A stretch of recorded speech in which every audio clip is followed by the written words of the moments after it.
Hi, my name's Amanda Kirk, and I'm a game developer in upstate New York.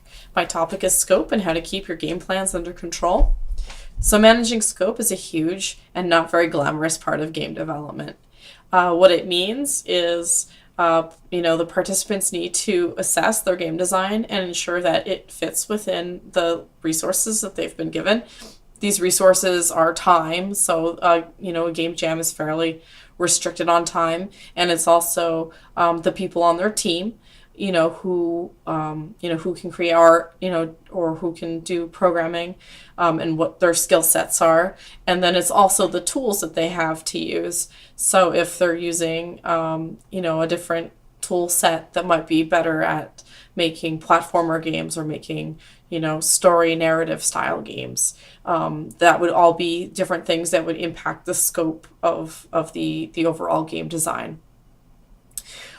This is very important, and it's certainly something that is something that even professional developers have to focus on, especially when they're looking at doing rapid prototyping or game jams where you're only given a very limited amount of time, and therefore it becomes a lot more challenging to make sure you have something presentable at the end, because not planning in advance can certainly cause you to have problems going on very quickly, within a short limited amount of time from the game jams. So my suggestion would be that once the participants have decided on a theme or like an overall topic of what their game is going to be, and they've formed teams, to have them get a pen and paper out, and then kind of narrow down their overall idea into what they envision their actual game is going to be and how it's going to play. So once they've come together, have them brainstorm ideas for their overall idea, like how it's gonna look in the game itself, and what different options do they have for presenting their same idea. There might be different ways they can do it that might be simpler or more challenging to do, and also this allows the different team members to contribute new ideas to the larger idea, and then refine the overall design. So once they have brainstormed a couple of different like overarching game plan ideas, have them pare those ideas down into their simplest elements. So if you're building, like imagine you have like a peanut butter and jelly sandwich, you need to have bread, you need to have jelly, you need to have peanut butter. So kind of breaking your game down into those simplest things. So once they have each of the different parts that they want to have in their game, have them circle the items that are necessary.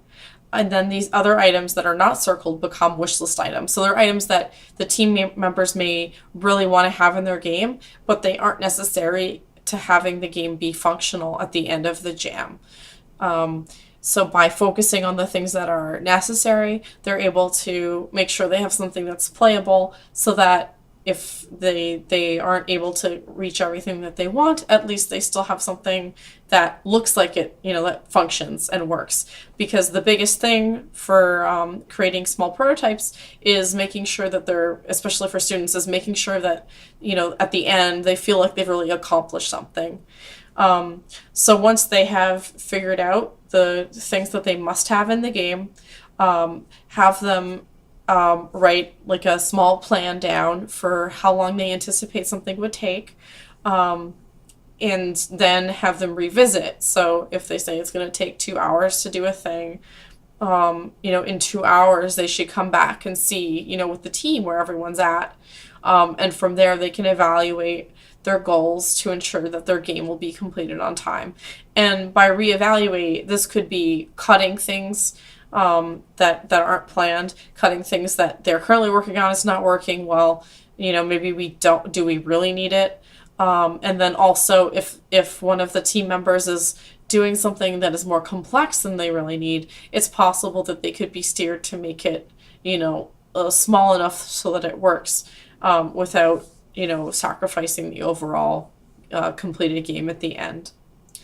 And definitely checking in with the students and making sure that throughout the game jam, that they're not getting stuck on things, and that they're not feeling